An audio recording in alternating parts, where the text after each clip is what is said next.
back there, and you want to get it straight back toward that buoy. Oh, that's a hog. Yeah. Oh, that's a hog. I don't want to get in your way, but I want to get in there.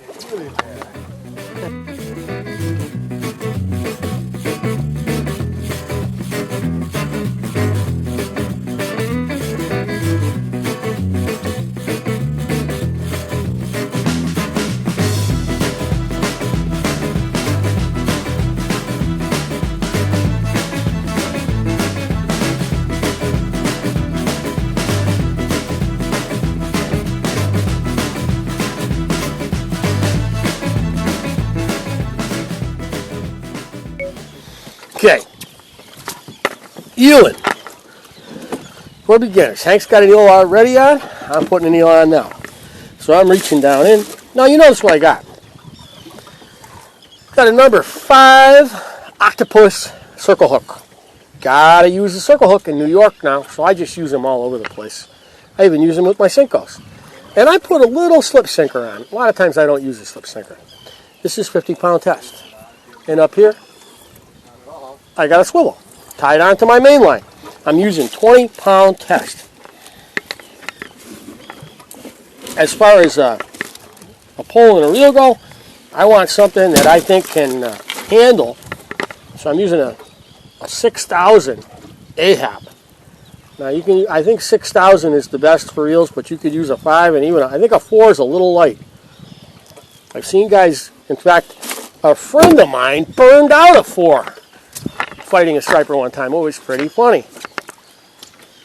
Once you put the eel on, and you noticed I put the hook through the eel's jaw and out the eye. Now, I slap him on the water. Now this is a live eel. He's not dead. I just slapped him to stun him. And we're going to use him in a second. Let's get into position. So what I'm going to typically do with an eel is I'm going to cast him out and he's going to hit the water.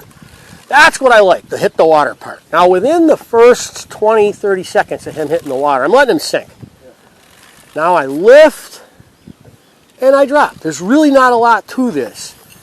The key is keeping a little pressure. You know, you want to know what's going on. Now my eel's getting down.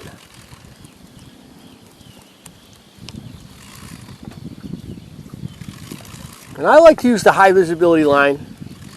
We're generally fishing eels at night.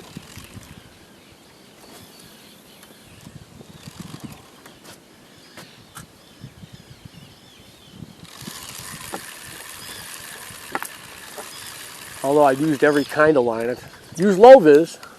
I like the high vis. In fact, I have not noticed any substantial difference between high vis and low vis. Huh? As far as hookups, like fish hitting them or not hitting them. You know, sometimes people say stripers can be line shy, and I haven't had any appreciable, noticeable difference when I'm using them. And you want line that you can cast, and you want line that doesn't get all knotted up. You might have tangled it, yeah. Well, you didn't tangle it. I think you got like every 5 or 6 casts, they'll tangle. It's not anybody's fault.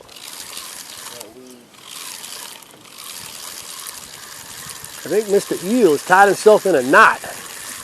Now, my brother Steve is a biologist, and he one time told me, there's no way a vertebrate can tie itself in a knot.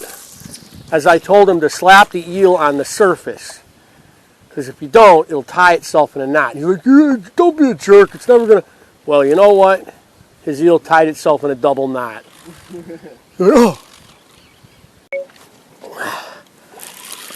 Yes, sir. Back there. And you want to get it straight back toward that buoy. Oh, that's a hog. Yeah. Oh, that's a hog. I don't want to get in your way, but I want to get in there. You go ahead, throw over it. I mean, you know there's more with them. I know, but I don't want to get in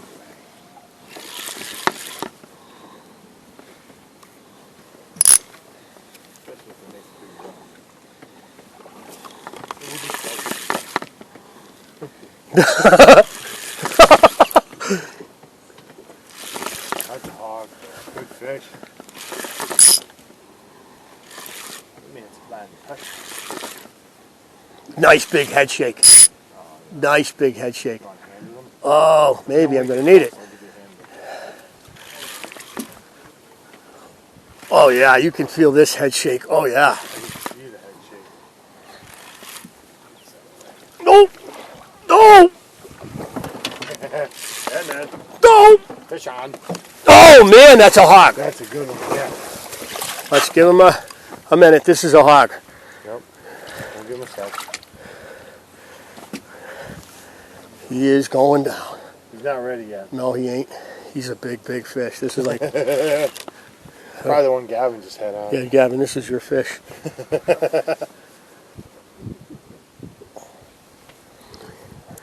Oh, yeah, he is. He's still swimming strong. I haven't seen the dead float. He is. Oh, yeah. Oh!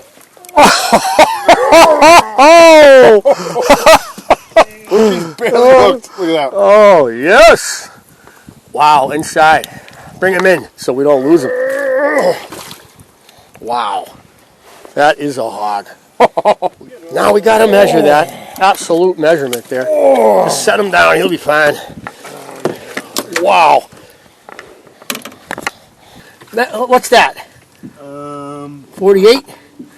46. 46. Okay, it's 46. All right, get a good picture. Ah! Yes, hurry up. I'm dying here. Ah! Nice. Come on, cowgirl. Yeah. That was a pig. That was a pig. What do you got? Nice. Yes. The thing about eeling is to really make it happen, you want to do it with the sun almost on the horizon. And don't expect the fireworks until you get to what I like to call the blue dark. And the blue dark is when you've still got some light in the sky, but there's no more color. The sunset is gone. There's just that deep twilight. From that point on into, you can expect solid eel action and sometimes real fireworks. Now, what you want to do with your eel is you want to fish it around structure. So that means rocks, and that means eelgrass, and that means depth contours. We're fishing these eels with very little weight. And we're fishing these eels in water that's less than 15 feet deep.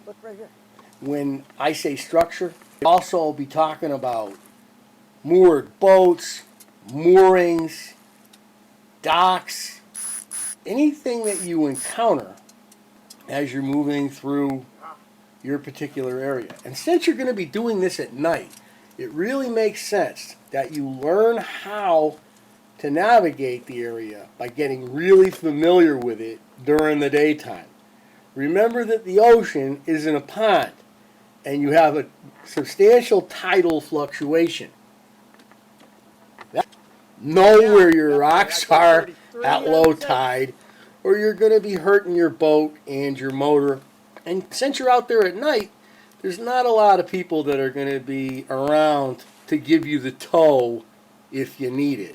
So it's really a self-reliant kind of fishing. Know your area, know your water. Another thing that you should remember about eel fishing is that it's a lot of times the first maybe 15 feet of working the eel. You'll cast, that initial splash will attract them. Sometimes you'll get hits immediately, and then quite often within the first 10 or 15 feet. Now I've used different techniques. If I get a strike and I set the hook, and I'm using a circle hook, so basically all I'm doing is lifting and reeling. And if I don't hook the fish, what I will then do is reel really fast for like 3 or 4 turns, pull that eel away from the striper, who then gets into pursuit mode, and that'll often trigger a strike. What's going on? Make sure your boat is adequately stocked with eel rags Make sure you bring ice to keep your eels cold so they're not squirming all over you. And if they get out, the term slippery as an eel is a real term. Now this is a really fun kind of fishing. And I'm an artificial guy. I'm a guy that's used very other than through the ice since I was a little kid when I fished with worms. But I recommend eels for stripers because there's honestly nothing that turns them on like eels unless you're maybe fishing squid in the spring or occasionally bunkers. But eels at night give you the opportunity to really experience New England striper fishing the way it's meant to be experienced.